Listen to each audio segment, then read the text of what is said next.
लखनऊ से आपके ख़ानदान का बहुत पुराना ताल्लुक़ है, आप अपने ख़ानवादे के बारे में हमें कुछ बताइए।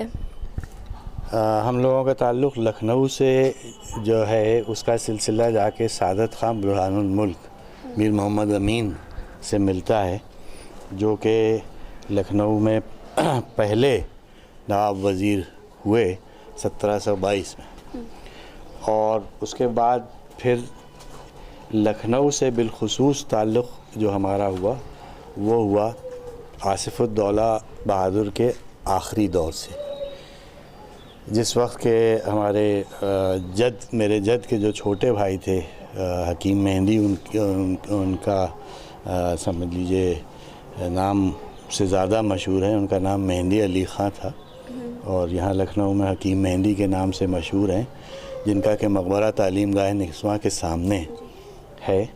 और वो जब सादत अली ख़ां के जब फाइनेंस मिनिस्टर हुए उसके बाद से और मोहम्मद अली शाह बहादुर के पीरियड तक वो किसी न किसी तरह से कभी फाइनेंस मिनिस्टर, कभी आपके प्राइम मिनिस्टर और कभी रेवेन्यू मिनिस्टर, इस तरह से मुख्तलिफ़ नवाबीन और बादशाहों के वो मिनिस्ट्री में रहे।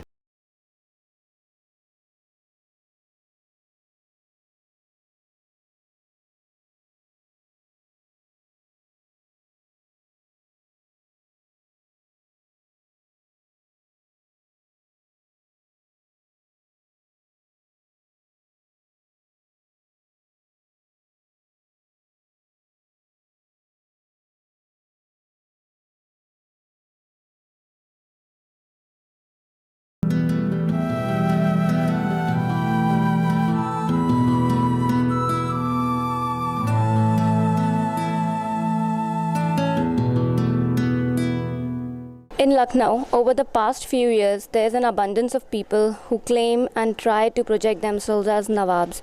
So it could be said as a case of fake identities. How do you differentiate between the originals and the fake ones? Anyone who claims himself or herself to be the original must have a family tree, that is, which is known as shajara. And if you have a shajara, you are genuine. If you don't have any shajara, you're a fake. I mean, nobody can claim that he or she is a direct descendant here in Lucknow as such, because Wajid Ali Shah, the last king of Awadh, went away to Calcutta, and most of his kith and kin and progeny, they have settled. Some of them are in Calcutta, some of them are in England, and there was a delegation which went to France, including the mother of Wajid Ali Shah, and she died in France, and she's buried along with the heir apparent. Even the heir apparent, who was supposed to be the next king after Amjad Ali Shah, he is also buried in France. To say and claim yourself to be the direct descendant, I think it's a misnomer. What is the condition of the once very popular historical monuments of Lucknow? What is it now? How is it now? As far as the main monuments are concerned, that is the Bada Imam Bada, the Chota Imam Bada, and the clock tower, and the picture gallery, and Lamatnia boys, Lamatnia girls, and various other very well-known monuments that are on the special list of, I said special, there are two types of list with the ASI. One is a special list whereby they are very particular about making that particular monument presentable, as you say. And there are some others which have been not that up to the mark. And there are some of the monuments which are in a very deteriorating condition, and they have not been looked after, but they were once upon a time very beautiful. So many travelers which have been coming to Lucknow since the 18th century, they have themselves written about how beautiful the city was, and how many gardens were there, how many lakes and tanks were there, and how many special monuments were built. They do not exist at the moment. The entire landscape of the city has changed. It's a sort of a concrete jungle that we see nowadays, and it is just a thing of the past. But it is not to say that the ASI has not done its parts. It has, because it has its own restrictions also. The repair work that has been done at Imambara Sibtainabad, they have done a very good job. Then the repair work that they have done at the Jama Masjid over here in Husainabad. But as far as the monuments of that period is concerned, many of them have been are in ruins. Some of them have simply disappeared. They are nowhere to be seen. And you can very well say that it was a sort of a garden city. It is not now.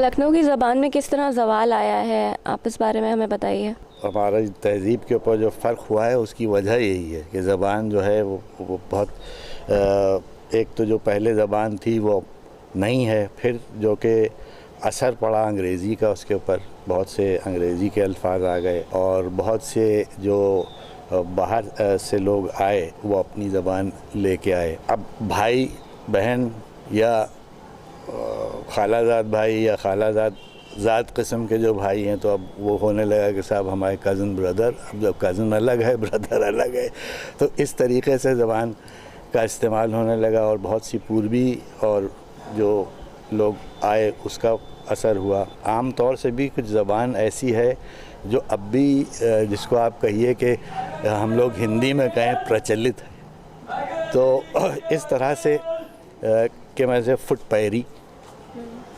वास्कट, lot, Collins के कल्लन हो गए तो इस जगह कल्लन की लाट हो गई वो, और फुट पैरी है, आपके फुटपाथ है। अब मुहावरे बहुत से बदल गए। खाने के इस्तेमाल में जब किचन में अगर आप जाइए, बावर्ची खाने में तशरीफ़ रखिए, तो ज़्यादातर हम लोग ये कहते हैं कि क्या खाना पक गया, तो यहाँ पे बनाने का इस्तेमाल हो गया, बन गया। एक हमारे वहाँ मुहावरा है कि मुर्गा बना दिया, उसके माने ही पलट गया, बिल्कुल फ़र्क। तो ज़बान का बहुत बहुत बड़ा असर पड़ा है और जो तमद्दुन है और कल्चर है उसके ऊपर भी इसका असर है। और यही वजह है कि अब वो ज़बान नहीं सुनने में मिलती है। अगर लखनऊ के ताल्लुक़ से कहिए तो वो ना तो उर्दू है, ना हिंदी है, ना अंग्रेज़ी है। अंग्रेज़ी अगर आप इंग्लिश लेके चलिए तो वो हम उसको मिंग्लिश कहेंगे कि वो इंग्लिश भी प्रॉपर नहीं बोली जाती, उसमें भी कुछ ना कुछ हिंदी के या उर्दू के अल्फाज जो हैं उसमें आते जाते हैं। There was a special sort of dialect that the ladies, the begums of the house used to speak. So has it vanished or does it still exist? What do you have to say? The spoken dialect of the begums went away with the begums because there are no begums left over now. And in some particular houses there still exists.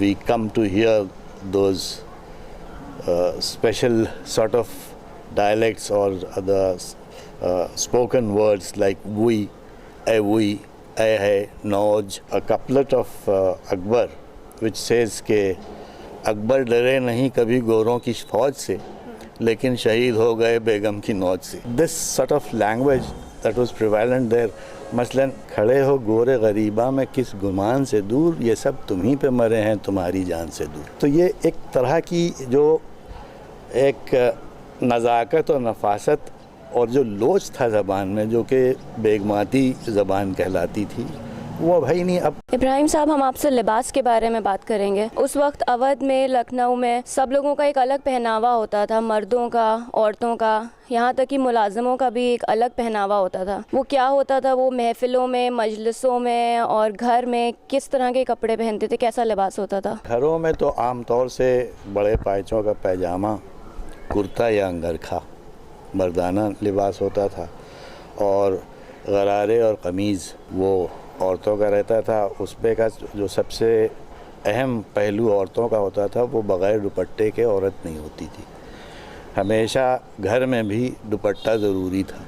और मुख्तलिफ़ लिबास थे जो दर्जा बदर्जा बदलते थे। घर में जो नौकर और नौकरानियाँ होती थीं उनके भी लिबास में फ़र्क होता था। मसलन जो मुंशी होते थे या पेशकार होते थे, वो लोग जब आते थे सामने तो उन लोगों का उमूमन शेरवानी, अच्छा उसमें भी फ़र्क था। अगर कोई गैर मुस्लिम मुंशी होते थे या पेशकार होते थे या मैनेजर होते थे तो वो उनका लिबास जो होता था वो शेरवानी नहीं अचकन होती थी, थोड़ी सी ऊंची होती थी। मुस्लिम हजरात जो होते थे वो हालांकि उनका स्टाइल पहनने का एक ही होता था, पहनावा उसका स्टाइल जो था यानी जो मेक कह लीजिए वो एक ही होती थी, लेकिन अचकन थोड़ी सी ऊंची होती थी। और जो मुलाजमीन होते थे यही पैजामे होते थे और कहीं कहीं पे लुंगी भी होती थी और कमीज़ होती थी। उसी तरह से औरतों में भी होता था। उमूमन वो घुटन्ना एक किस्म का चूड़ीदार कह लीजिए। चूड़ीदार जो है वो लखनऊ का पहनावा नहीं, वो दिल्ली से आया, जो कि हम लोगों ने अपनाया यहाँ अवध में। लेकिन यहाँ का जो मखसूस पहनावा था वो बड़े पाँचों के पैजामे होते थे। तो वो घुटन्ना जो कहलाता था तो वो घुटने पे ज़रा सा वो टाइट रहता था और कसा हुआ रहता था और उसके बाद नीचे से वो ढीला और ऊपर से ढीला रहता था। फिर मुहर्रम का जाहिर सी बात है, मुहर्रम का तो एक अलग सब्जेक्ट ही अलग है। उसमें भी उमूमन यही रहता था कि शेरवानी लोग पहनते थे और काले रंग का इस्तेमाल ज़्यादा होता था। टोपी का इस्तेमाल बहुत ज़रूरी होता था, एक तरह की निशानी होती थी।